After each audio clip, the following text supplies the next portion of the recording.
India में real estate एक popular investment है, लेकिन प्रॉपर्टी खरीदना एक बड़ा फाइनेंशियल काम है। लोग इसे कैसे करते हैं? फाइनेंसिंग ही असली चाबी है। इस वीडियो में हम इंडिया में रियल एस्टेट इन्वेस्टमेंट के बारे में जानेंगे। हम अलग अलग फाइनेंसिंग ऑप्शंस के बारे में बात करेंगे। एक रियल लाइफ केस स्टडी से आपको प्रैक्टिकल जानकारी मिलेगी। चाहे आप एक्सपीरियंस्ड इन्वेस्टर हो या नए, यह गाइड आपको सही फैसले लेने में मदद करेगा। तो बने रहें और जानें कि कैसे अपने रियल एस्टेट के सपनों को हकीकत में बदलें।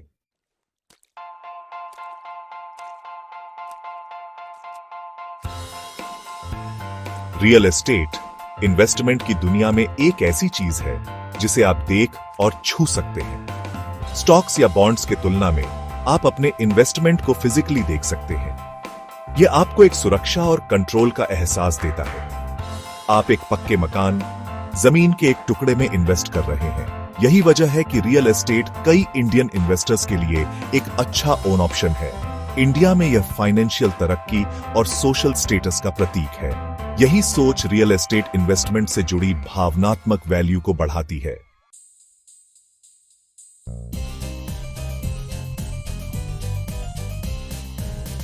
रियल एस्टेट को लंबे समय से महंगाई से बचने का एक तरीका माना जाता है।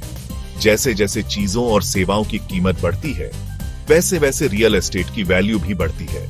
महंगाई से इसका सीधा नाता आपके इन्वेस्टमेंट को सुरक्षित रखता है। जब महंगाई बढ़ती है तो किराए की आमदनी भी बढ़ती है। यह महंगाई के बुरे असर से बचाता है। इसके अलावा रियल एस्टेट लंबे समय में अच्छा मुनाफा भी देता है।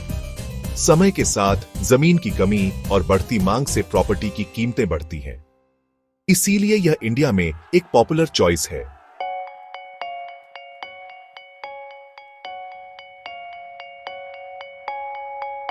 इंडिया में घर लेने की चाहत रखने वालों के लिए सबसे बड़ी मुश्किल प्रॉपर्टी की कीमत होती है। खासकर शहरों में रियल एस्टेट की कीमतें लगातार बढ़ रही हैं। इससे कई लोगों के लिए मार्केट में एंट्री करना मुश्किल हो जाता है। सिर्फ डाउन पेमेंट ही एक बड़ी रकम होती है, जिसके लिए कई सालों की बचत लगती है। उदाहरण के लिए मुंबई या दिल्ली जैसे बड़े शहर में 1-2 बेडरूम का अपार्टमेंट आसानी से 1 करोड़ रुपए से ज्यादा का हो सकता है। 20% डाउन पेमेंट ही 20 लाख रुपए का हो जाएगा। कीमतें और बढ़ने से पहले जल्दी मार्केट में एंट्री करने का दबाव भी होता है।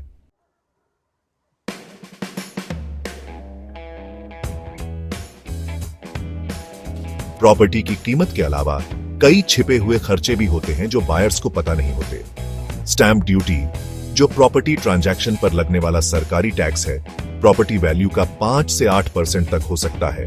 यह राज्य पर निर्भर करता है। रजिस्ट्रेशन फीस, एक और सरकारी खर्च, कुल कीमत को बढ़ा देता है। फिर ब्रोकरेज फीस होती है, जो आमतौर पर प्रॉपर्टी वैल्यू का 1 से 2% होती है और रियल एस्टेट एजेंट को दी जाती है। डॉक्यूमेंट वेरिफिकेशन और प्रॉपर्टी टाइटल चेक के लिए लीगल फीस भी लगती है। ये छिपे हुए खर्चे, जिन्हें अक्सर शुरुआती कैलकुलेशन में नजरअंदाज कर दिया जाता है, कुल इन्वेस्टमेंट पर काफी असर डाल सकते हैं। इनका ध्यान न रखने से फाइनेंशियल प्रॉब्लम हो सकती है और घर का सपना अधूरा रह सकता है।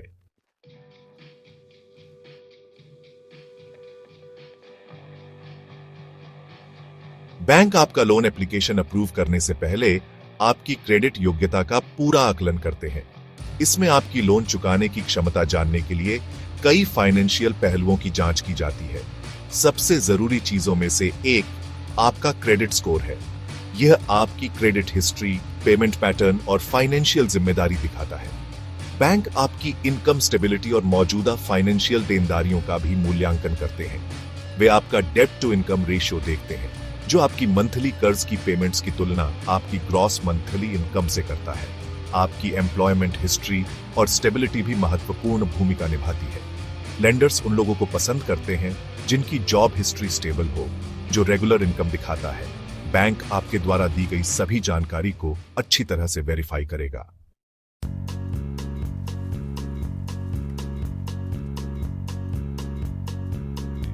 आपकी फाइनेंशियल स्थिति के अलावा बैंक उस प्रॉपर्टी का भी अच्छी तरह से मूल्यांकन करता है जिसे आप खरीदना चाहते हैं। वे इसकी वैल्यू, लीगल स्टैंडिंग और जुड़े रिस्क्स का आकलन करते हैं। एक प्रोफेशनल वैल्यूअर प्रॉपर्टी की मार्केट वैल्यू का आकलन करता है। मंजूर की गई लोन राशि आमतौर पर इस वैल्यू का 1% होती है, जिसे लोन टू वैल्यू रेशियो कहा जाता है। बैंक प्रॉपर्टी टाइटल की लीगल ड्यू डिलिजेंस करता है। वे ओनरशिप डॉक्यूमेंट्स, एनकम्ब्रेंस और किसी भी लीगल विवाद की जांच करते हैं।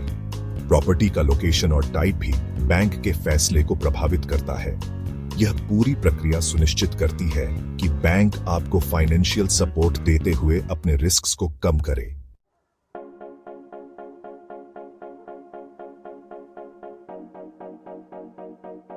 रेजिडेंशियल प्रॉपर्टीज जैसे अपार्टमेंट्स, विला और इंडिपेंडेंट हाउस पहली बार और अनुभवी दोनों तरह के इन्वेस्टर्स के लिए एक पॉपुलर चॉइस हैं। ये प्रॉपर्टीज बढ़ती आबादी और शहरीकरण के कारण हाउसिंग की बढ़ती मांग को पूरा करती है। रेजिडेंशियल प्रॉपर्टीज में इन्वेस्ट करने से रेगुलर इनकम और लंबे समय में कैपिटल एप्रिसिएशन दोनों का मौका मिलता है। रेजिडेंशियल प्रॉपर्टीज से किराए की इनकम रेगुलर पैसिव इनकम देती है। यह उन लोगों के लिए खास तौर पर फायदेमंद हो सकता है जो रेगुलर कैश फ्लो चाहते हैं या रिटायरमेंट के लिए प्लानिंग कर रहे हैं। होम लोन के इंटरेस्ट पेमेंट्स और प्रिंसिपल रिपेमेंट्स पर टैक्स डिडक्शन मिलता है, जिससे आपका टैक्स कम हो जाता है।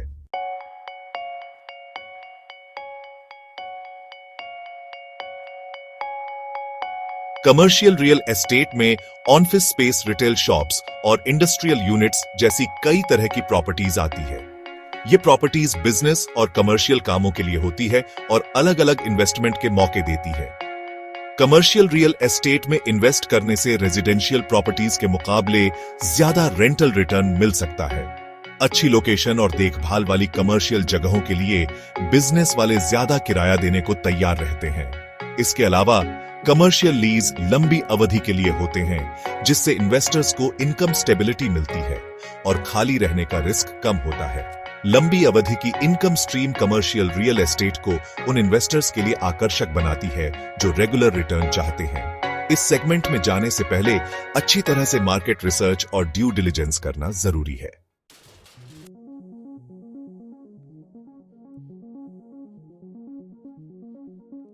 फाइनेंसिंग आपको रियल एस्टेट मार्केट में जल्दी एंट्री करने का मौका देता है।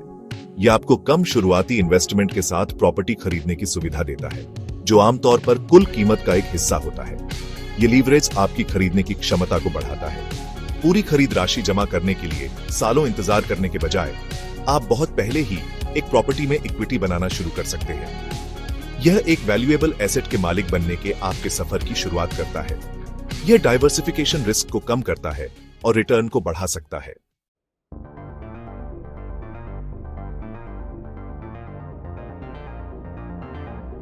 फाइनेंसिंग कई फाइनेंशियल फायदे देता है। होम लोन पर दिए गए ब्याज पर टैक्स डिडक्शन मिलता है।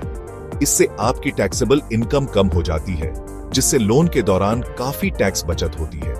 इसके अलावा जैसे जैसे आप अपना लोन चुकाते हैं, आप धीरे धीरे प्रॉपर्टी में इक्विटी बनाते हैं। समय के साथ यह इक्विटी बढ़ती है, आपकी नेट वर्थ बढ़ाती है और एक वैल्यूएबल एसेट देती है। एक मुश्त बड़ी पेमेंट करने के बजाय आप ईएमआई के जरिए प्रॉपर्टी की कीमत को आसान समय में फैला सकते हैं।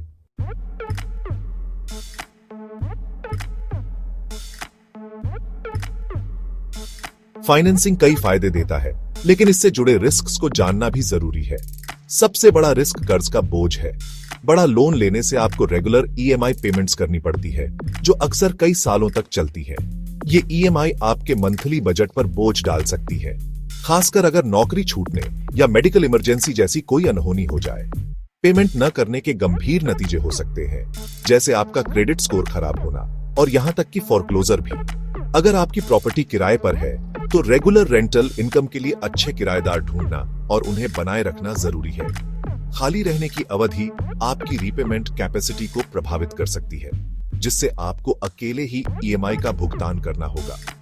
बड़ा लोन लेने से पहले अपनी फाइनेंशियल कैपेसिटी और रिस्क टॉलरेंस का अच्छी तरह से आकलन करना जरूरी है।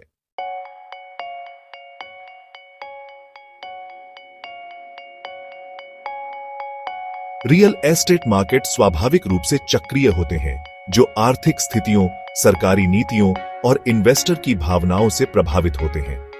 बाजार के ये उतार चढ़ाव आपके इन्वेस्टमेंट पर असर डाल सकते हैं। प्रॉपर्टी वैल्यू हमेशा उम्मीद के मुताबिक नहीं बढ़ सकती। आर्थिक मंदी, सरकारी नियमों में बदलाव या आस पड़ोस के लोगों में बदलाव से प्रॉपर्टी की कीमतें स्थिर या कम हो सकती हैं। यह खास तौर पर चिंताजनक हो सकता है अगर आपको मंदी के दौरान प्रॉपर्टी बेचनी पड़े। आपको मनचाही कीमत पर बेचने में दिक्कत हो सकती है, जिससे आपके इन्वेस्टमेंट पर नुकसान हो सकता है। ब्याज दरों में उतार चढ़ाव एक और रिस्क है। मार्केट ट्रेंड्स, ब्याज दरों में बदलाव और आर्थिक संकेतकों के बारे में जानकारी रखना जरूरी है, जो आपके इन्वेस्टमेंट को प्रभावित कर सकते हैं।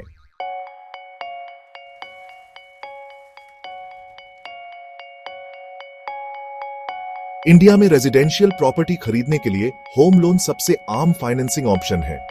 ये लोन खास तौर पर घर खरीदारों के लिए बनाए गए हैं, जो अच्छी ब्याज दरें और आसान रीपेमेंट टर्म्स देते हैं।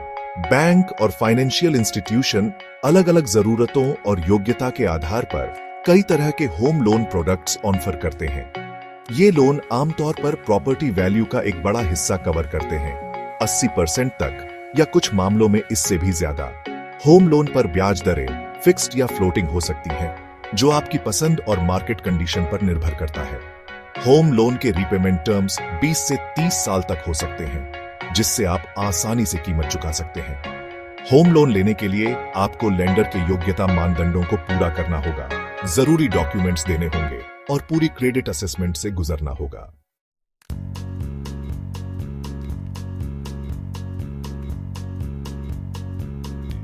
मॉर्गेज लोन आपको किसी मौजूदा प्रॉपर्टी में बनी इक्विटी का इस्तेमाल करके नई प्रॉपर्टी खरीदने जैसे कई कामों के लिए पैसे लेने की सुविधा देता है।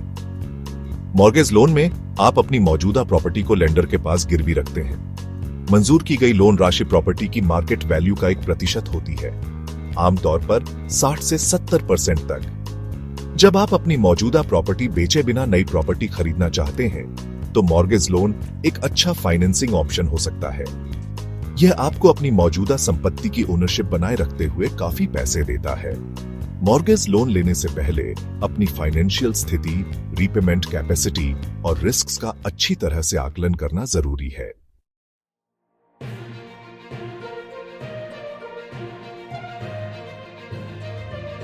होम लोन और मॉर्गेज लोन सबसे आम फाइनेंसिंग ऑप्शन है, लेकिन उन लोगों के लिए कई दूसरे रास्ते भी हैं जो अलग टर्म्स चाहते हैं या जो ट्रेडिशनल लोन के लिए योग्य नहीं है। Private money loan private lending institution या लोग देते हैं। इन लोन के लिए योग्यता मानदंड ज्यादा आसान होते हैं, लेकिन इन पर ब्याज दरें ज्यादा हो सकती हैं। सेलर फाइनेंसिंग में प्रॉपर्टी बेचने वाला सीधे खरीदार को फाइनेंसिंग देता है। यह तब एक अच्छा विकल्प हो सकता है जब ट्रेडिशनल फाइनेंसिंग मिलना मुश्किल हो। हार्ड मनी लोन कम समय के लिए एसेट बैक्ड लोन होते हैं, जिनका इस्तेमाल आमतौर पर प्रॉपर्टी रेनोवेशन या ब्रिज फाइनेंसिंग जैसी फौरन पैसों की जरूरतों के लिए किया जाता है। हालांकि इन लोन पर ब्याज दरें और फीस ज्यादा होती है। कोई भी फैसला लेने से पहले इन दूसरे फाइनेंसिंग ऑप्शंस पर अच्छी तरह से रिसर्च करना और उनकी तुलना करना जरूरी है।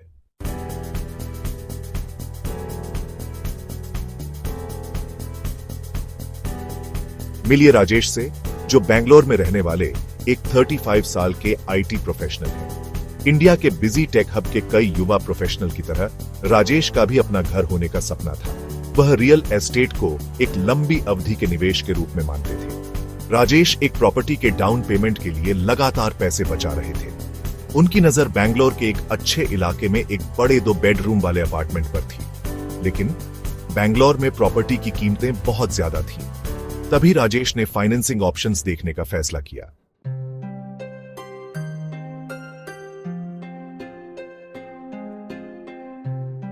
राजेश एक अच्छे बैंक में गए, जो अपने कम होम लोन रेट्स और कस्टमर फ्रेंडली पॉलिसीज के लिए जाना जाता था। उसने अपना क्रेडिट स्कोर अच्छा रखा था और उसके सारे फाइनेंशियल डॉक्यूमेंट्स तैयार थे। उसके फाइनेंशियल प्रोफाइल और प्रॉपर्टी डिटेल्स का पूरा आकलन करने के बाद बैंक ने राजेश का होम लोन एप्लीकेशन अप्रूव कर दिया। वे प्रॉपर्टी वैल्यू का 80% फाइनेंस करने के लिए तैयार हो गए, जो 96 लाख रुपए था। राजेश ने 20% डाउन पेमेंट दिया, जो 24 लाख रुपए था। यह एक बड़ी रकम थी, लेकिन पूरे 1 करोड़ 20 लाख रुपए एक साथ देने से बेहतर थी। बैंक ने राजेश को 20 साल के लोन टेन्योर के लिए 8.5% प्रति वर्ष की ब्याज दर पर लोन दिया। उसकी मंथली ईएमआई लगभग 82,400 रुपए थी। कैश फ्लो की अहमियत को समझते हुए राजेश ने अपना अपार्टमेंट किराए पर देने का फैसला किया। उसे एक किराएदार मिल गया जो 45,000 रुपये मासिक किराया देने को तैयार था। इससे उसकी मासिक ईएमआई का बोझ काफी कम हो गया।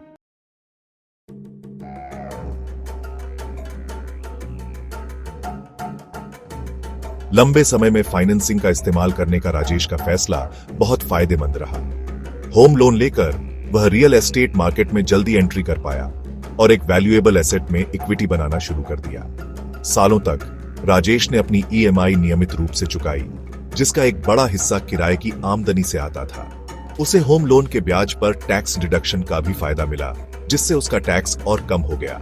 जैसे जैसे बैंगलोर का रियल एस्टेट मार्केट फलता फूलता रहा, राजेश की प्रॉपर्टी की वैल्यू काफी बढ़ गई। 10 साल बाद उसकी प्रॉपर्टी की मार्केट वैल्यू 1,80,00,000 रुपए हो गई, जो 60 लाख रुपए का बड़ा मुनाफा था। अगर राजेश प्रॉपर्टी खरीदने से पहले पूरी रकम जमा करने का इंतजार करता, तो वह इतना बड़ा मुनाफा नहीं कमा पाता।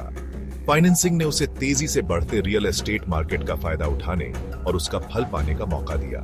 राजेश की कहानी बताती है कि कैसे स्मार्ट इन्वेस्टमेंट के साथ अच्छी financing Indian real estate market में फाइनेंशियल सफलता का रास्ता खोल सकती है।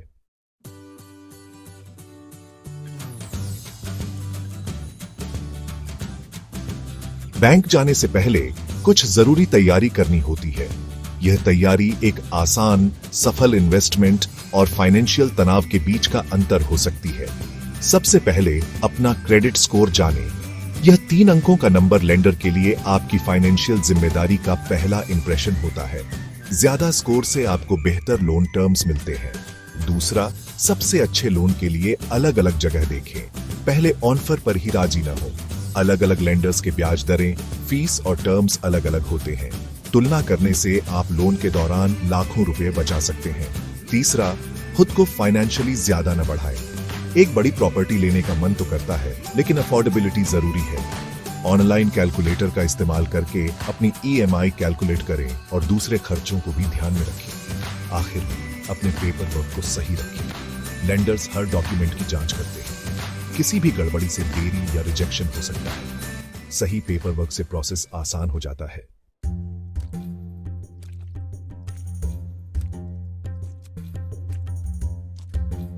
एक बार जब आप फाइनेंशियली तैयार हो जाते हैं, तो रियल एस्टेट मार्केट में आगे बढ़ने का समय आ जाता है। यहां स्मार्ट चॉइस आपके रिटर्न को बढ़ाते हैं और रिस्क्स को कम करते हैं। छोटे से शुरुआत करें। अगर आप पहली बार इन्वेस्ट कर रहे हैं, तो एक छोटी प्रॉपर्टी शुरुआत करने के लिए अच्छी हो सकती है। इससे आपको बड़े इन्वेस्टमेंट करने से पहले अनुभव और इक्विटी बनाने का मौका मिलता है। Location, location, location. Real estate में यह मंत्र हमेशा सही होता है। ज्यादा रेंटल डिमांड वाले इलाकों में रेगुलर इनकम मिलती है, जिससे ईएमआई पेमेंट्स आसान हो जाती है। नए इंफ्रास्ट्रक्चर प्रोजेक्ट्स पर रिसर्च करें। कनेक्टिविटी प्रॉपर्टी वैल्यू को बढ़ाती है। आसपास कोई नई मेट्रो लाइन या हाईवे आपके इन्वेस्टमेंट को काफी बढ़ा सकता है। आखिर में प्रोफेशनल गाइडेंस लें। एक फाइनेंशियल एडवाइजर आपको पर्सनलाइज्ड सलाह दे सकता है, जिससे आप अपने फाइनेंशियल लक्ष्यों के हिसाब से सही फैसले ले सकते हैं।